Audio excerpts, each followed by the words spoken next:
neste terceiro e último vídeo dedicado à programação orientada a objetos em C#, vamos abordar diferentes assuntos. Vamos falar sobre constantes, enumerações, method overloading, classes e membros estáticos. Vamos então começar com as constantes e vamos continuar com o projeto já iniciado no último vídeo, no qual temos aqui a classe livro. Bom, o que é uma constante? É um valor que nunca muda. E as classes podem conter constantes. Podem conter várias constantes. Como é que eu posso fazer uma constante? Bom, uma constante tem um access modifier, por exemplo, public, portanto fica acessível ao exterior da classe. Poderia ser private ou um dos outros access modifiers. Temos aqui um const, a palavra const, que vai indicar que é uma constante. O tipo, por exemplo, decimal. E um nome. Então vamos fazer o seguinte, vamos demonstrar as constantes, que é um conceito simples, por exemplo, com a taxa de IVA. Em vez de ser uma propriedade que poderia ser modificada dentro da própria classe, vamos fazer com que a taxa de IVA seja uma constante. Vamos dizer que a taxa de IVA será sempre 6%. Pronto, este valor nunca irá mudar. Uma particularidade das constantes é que, quando são definidas nas classes, têm de ser obrigatoriamente inicializadas com um valor. Portanto, agora, se eu viesse fora da classe, portanto, vou fazer aqui uma instância da classe. Vou inicializar com alguns valores. Inicializei este livro, esta instância. Vou dizer que vamos tentar atribuir um valor à constante. Não está aqui a constante. A constante chama-se taxa de IVA. O que é que se passa? Passa-se que esta constante não pertence a nenhuma instância da classe. Ou seja, é algo que é transversal a todas as instâncias, a todos os objetos desta classe. Portanto, para obtermos a constante, teremos de utilizar o nome da classe e aí já teremos acesso à constante.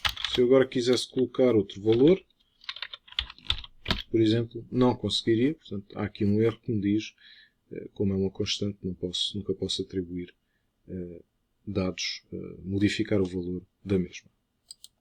Portanto, este código estaria sempre incorreto. Vamos passar agora para as enumerações e vou anular este código, portanto, esta constante. Não necessito a constante neste caso, nesta classe. E vamos agora falar sobre enumerações. Nós podemos definir enumerações dentro de uma classe ou fora de uma classe. Dentro da classe, poderíamos definir algo como uma enumeração chamada género livro. E reparem que estou a dizer que é uma enumeração public, portanto, poderá ser utilizada fora do livro, da classe. E este género livro, podemos dizer que podemos ter um género indefinido, o género romance, o género ensaio, ficção científica e, finalmente, policial. Existem outros géneros de livros, mas ficamos por estes. E agora poderia ter aqui uma nova propriedade, a propriedade género do tipo género livro. Get e set. E agora, esta nova propriedade, como é public, está disponível para ser utilizada fora da classe. Então agora poderia dizer que o género deste livro é, por exemplo, romance.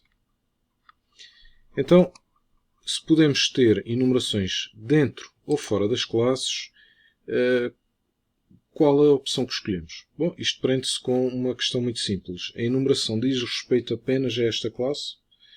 Ou seja, se só disser respeito a esta classe em concreto, portanto livro, faz todo o sentido que seja mantida cá dentro. Agora, se não fizesse, se pudesse ser utilizada fora da classe por outras classes, por exemplo, então faria sentido colocá-la cá fora, neste fecheiro ou noutro fecheiro, e ficaria disponível de uma forma muito mais geral para todas as classes e todo o código desta aplicação. Vamos voltar atrás. Vamos deixar aqui. Pronto, e agora vamos falar sobre Method Overloading, ou seja, definir diferentes métodos com o mesmo nome. Ou seja, criarmos diferentes versões de um mesmo método. O nome do método permanece o mesmo, mas muda o tipo ou o número de parâmetros. Ou seja, vai mudar a sua assinatura. No .NET Framework existem vários casos de Method Overloading, por exemplo, o método console.writeLine, e também podemos efetuar overloading do construtor de uma classe. Portanto, vamos demonstrar este conceito com o construtor.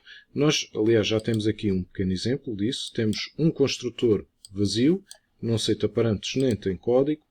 Temos aqui um outro construtor com vários parâmetros. Poderíamos definir um outro construtor em que, por exemplo, a única coisa que era possível fazer era inicializar o título de um livro. Pronto, cá está. Portanto, isto é possível fazer com o construtor e é possível fazer com outros métodos. Por exemplo, um método A, sem parâmetros, que retorna o valor 0. O método A, mas com outros dois parâmetros, em que retornaria, por exemplo, x mais y. E o method overloading consiste nisto. Se nós viermos aqui, temos o IntelliSense que nos pode ajudar a verificar os diferentes métodos e assinaturas. Por exemplo, o construtor, livro 2, vamos dizer que vamos criar um novo livro, e agora temos os 3 construtores, portanto o IntelliSense está-nos a indicar as várias opções que temos, um construtor vazio, um construtor que apenas aceita o título e finalmente um construtor que aceita 3 informações. Para finalizar, vamos falar sobre métodos e classes estáticos. Classes estáticas são classes que não podem ser instanciadas, ou seja, não podemos criar objetos a partir dessa classe, e uma classe desse tipo, classe estática, apenas pode conter membros estáticos. Uma classe não estática pode ter membros não estáticos, como estes que vemos aqui, ou membros estáticos. Para especificarmos uma classe ou membros estáticos, utilizamos a keyword static. Vamos só fazer aqui um exemplo um pouco absurdo, mas vamos pegar aqui no método A,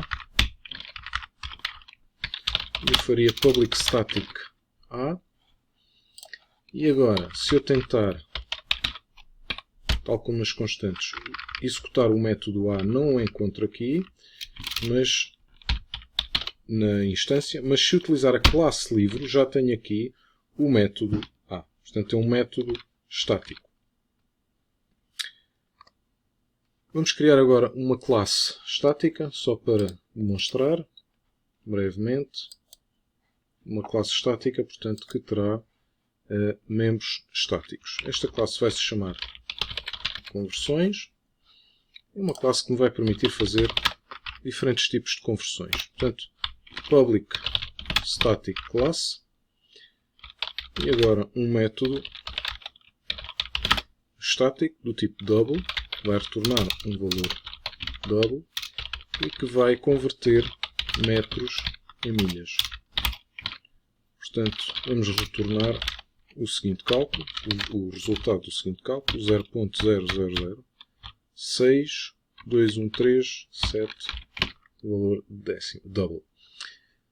E para utilizarmos esta classe, nada tão simples como escrever o nome da classe, portanto, conversões, ponto, o método. Imagina que queríamos obter o valor em milhas de 200 metros. Portanto, não utilizamos nenhuma instância, mas sim a classe, o nome da classe direto.